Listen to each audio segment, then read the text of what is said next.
Ate, para sa inyo po, sino po si Rizal? Si Rizal po yung bayani natin na isa po siyang ilustrado na pinagtanggol yung kalayaan natin sa magandang paraan sa pagsulat niya ng mga akda ng libro katulad ng Noli Me Tangere and Mga bata, para sa inyo, sino si Jose Rizal?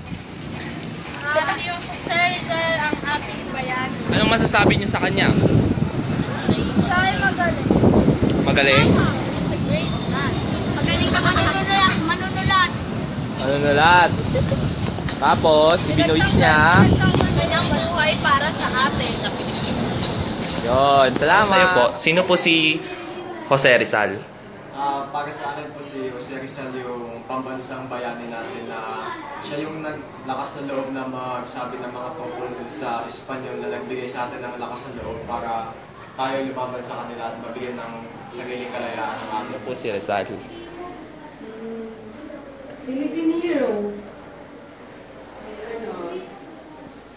Siya yung nagsabi na ang kabataan ay pag-asa ng bayan, which is, I think hindi naman kasi totoo. Kasi yung mga kabataan ngayon, napapariwala na yung buhay. Oo nga, no? Ikaw po, ate. Si Rizal ang nagsulat ng Noli Me Tangere at Filibostres. Sige po.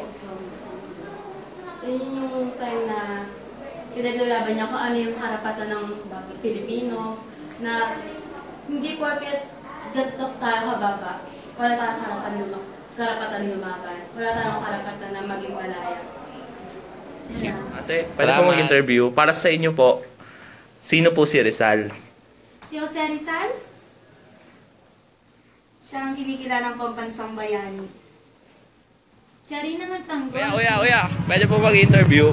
Para sa inyo po, sino po si Rizal? Ulo niya lang sa piso. Magaling po.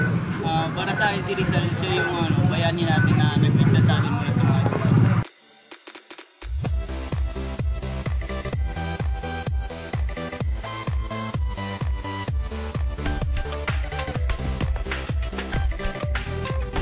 Jose Rizal, the national hero of the Philippines and pride of the Malayan race, was born on June 19, 1861 in the town of Calamba, Laguna.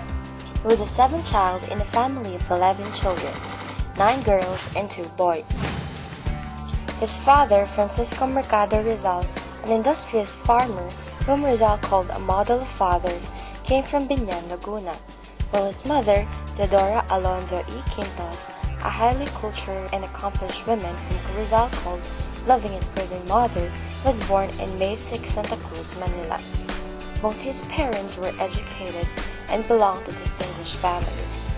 Jose Rizal came from a 13-member family consisting of his parents and 9 sisters and 1 brother, namely Saturnina Rizal, eldest child of the Rizal-Alonzo marriage, Pasiano Rizal, the only brother of Jose Rizal and the second child, Narcisa Rizal, the third child, Olympia Rizal, the fourth, Lucia, the fifth, Maria, the sixth, Jose Rizal, the second son and the seventh child, Concepcion, the eighth child, died at the age of 3, Josefa, the ninth child, an epileptic, died as spinster, Trinidad, the 10th, died as spinster and the last of the family to die, Soledad, the youngest child. The first teacher of Rizal was his mother. On her lap, he learned at the age of 3 the alphabet and the prayers. The private tutors of Rizal were Maestro Celestino, Maestro Lucas, and Leon Monroy. Rizal goes to Biñan, Laguna on June 1869. He was taught by Maestro Justiniano.